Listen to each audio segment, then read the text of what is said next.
Can't handle the Lawrence and Nooski together, they want some problems. Ain't cry when they got killed cause my niggas was catching bodies. Can't handle the Lawrence and Nooski together, they want some problems. Ain't cry when they got killed cause my niggas was catching bodies. And rest to beat the 8, he was a real op dropper. And rest to beat the 8, he was a real op dropper. A lot of niggas got dropped by 8. A lot of niggas got dropped by 8. The subject of today's video is a person whose name rings bells around the city of Jacksonville. In the short time he was on this earth, he wreaked havoc on all of his enemies, making him one of the biggest targets in the city. He's known for being a deadly killer and for being allegedly responsible for the most well-known incident in Jacksonville history. The subject of today's video is none other than Trey D, and today we're going to be telling his story. But before we get into the video, please be sure to like and subscribe. Trey D, whose real name is Lawrence Davis, is from Jacksonville, Florida, more specifically the Lackawanna area. Some of his other nicknames are 8 and Trey 8. He was a member of 6 Block and PCE, standing for Problem Child Entertainment. He was also once a part of a group called DMT, which also contained some modern-day ATK and NHG members. At the time, 6 Block/PCE primarily beefed with Headfirst /BossCity and Cutt Circle /1200. Later on, events would transpire that would ignite beef with Yungeen Gang, now known primarily as ATK. Trey D was one of Foolio'S closest friends, and Foolio constantly refers to him in his music as a deadly shooter. As I mentioned earlier, one of 6 Block and PCE's main enemies was Headfirst /BossCity.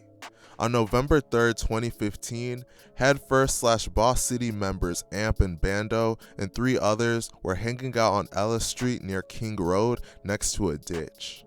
Some were sitting in a car and the others were standing around in the open. A Headfirst /BossCity member named Gutta was there, and he said in an interview that he told them, "Y'all tripping sitting out here in the open, y'all need to leave." Gutta said that he regrets ignoring what he was feeling. He also said that Bando told them that he would be back, and Bando then walked off somewhere on his own.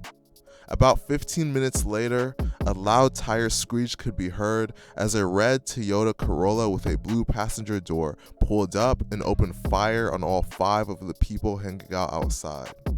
Once the gunfire came to an end, Amp was lying in a ditch face down floating in the water. Amp was pulled out of the water and tragically died at the scene at just the age of 18. Bando wouldn't be found until the next day. Tragically, he was found dead, lying face down in a ditch at just the age of 19. Police believe there are multiple people inside the Corolla, but are unsure how many of them fired shots. It's widely believed that Trey D was allegedly one of the gunmen in this horrific incident. The alleged motivation for this shooting was retaliation for when Foolio was allegedly shot by a Headfirst member named Rasta while he was getting off of the school bus. Foolio was allegedly shot in retaliation for the death of a Headfirst member named Big Baby that was killed earlier that same day while waiting for the bus to pick him up from school. Big Baby was just 16 years old at the time of his death. Foolio has referred to him getting shot and people from 6 Block allegedly sliding in retaliation in a bunch of his music. Nigga, I got shot. Nigga 6 got shot. And nigga do it after that, bitch. Hey, couple niggas died. One of 6 had got shot. Gang, gang, gang. Hey. Oscar the crowd went out and got hit. Next they found Bando in the ditch. Amp and Bando died together. Amp and Bando died together. 6 Block's issue with ATK allegedly escalated due to the death of Zion Brown. Zion Brown was Foolio'S cousin, and he was shot and killed by an ATK member named Trey Shorty. In a deposition with the police, Zion Brown's sister told officers that Trey D stole Zion's gun before the shooting. This would leave Zion unable to defend himself when Trey Shorty broke into his house and killed him. Trey D allegedly felt guilty for this incident and allegedly sought revenge. On June 5th, 2018, Famous Jacksonville rapper and ATK member Yungeen Ace decided to go to the Wasabi Steakhouse in order to celebrate his best friend 23's birthday. On the way out, Ace hopped inside of a car with 23, his blood brother Quan, and his friend 4. As they were driving home, while at the red light, a car pulled up next to them and opened fire, letting off over 100 shots. Tragically, Yungeen Ace would be the only person to survive this incident, as the 3 other people in the car passed away.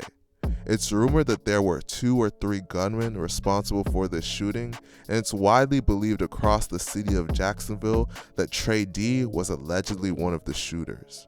One of Trey D's close friends said in a song that Trey D killed someone on their birthday. It was 23's birthday on the day the shooting happened. Let the case straight, catch him on his birthday. RP Trey D, he sent that nigga to them heaven gates. Let the case straight, catch him on his birthday. RP Trey D, he sent that nigga to them heaven gates. Trey D would tragically lose his life a little over 1 month after the Yungeen Ace shooting. In July of 2018, Trey D and other 6 Block members such as Bibby, Mitch, and Kenny K decided to go to a yearly reunion held in 1200/Cutt Circle territory. This was enemy territory, so they were taking a big risk by going there. Allegedly, an argument occurred between 6 Block and Cutt Circle members when gunfire erupted. Witnesses claimed that they heard 25 to 30 gunshots as the crowd took off running. Once the gunfire came to an end, Trey D was discovered lying dead on the ground at just the age of 21. Police recovered 45 shell casings on the scene. It is widely believed that Trey D was allegedly killed by a Cutt Circle member named CP3. CP3 actually allegedly hinted at this killing in a song. In the song, CP3 seemingly hints that he wouldn't have killed Trey D if Foolio didn't fight CP3's friend. He also hints in the song that he allegedly got shot 5 times in retaliation for killing Trey D. Like some skates, we gon' slide. If you wouldn't have bought my brother, your homie still be alive. But he dead. I got shot 5 times and I survived. I ain't sparing shit, you know it's blood in my eyes. The incident that CP3 is allegedly talking about is when Foolio jumped famous Cutt Circle rapper Lil Papa in the mall. The incident was caught on camera, and Foolio refers to it in his music frequently. Following the death of Trey D, CP3 and Lil Papa would allegedly be shot in retaliation. They would both survive the shooting, however their friend that was with them would tragically pass away. It's rumored that people from 6 Block were allegedly responsible for this shooting. It's sad to see someone be raised into a life filled with endless violence, then lose it at such a young age. Let me know what you guys think of this situation in the comment section, and please be sure to like and subscribe. Thank you for watching.